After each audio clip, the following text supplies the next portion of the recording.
Tevi es piesaucu, kungs, mana klints, nenovērs klusēdams no manis savu ausi, jo, ja tu klusē, tad es kļūstu līdzīgs tiem, kas grimuši kā pa bedrē.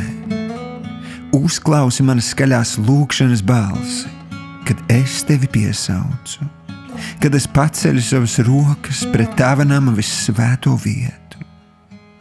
Neaizrauj mani projām līdz ar bezdieviem un ļaundariem, kuru runa gan ir laipna pret tuvāko, bet sirds pilna ļaunuma.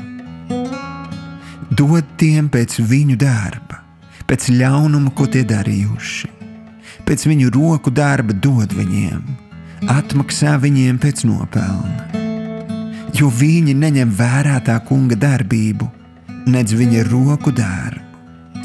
Tāpēc viņš to satrieks un nepacels. Slavēts lai ir tas kungs, jo viņš uzklausīs manas lūgšanas balsi. Tas kungs ir mans stiprums un mans vairogs. Manas sirds paļaujas uz viņu.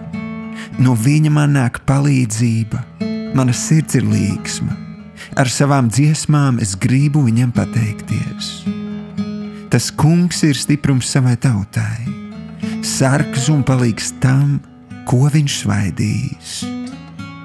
Palīdz savai tautai un svētī savu īpašumu. Gani to un nesi uz savām rokām mūžīgi.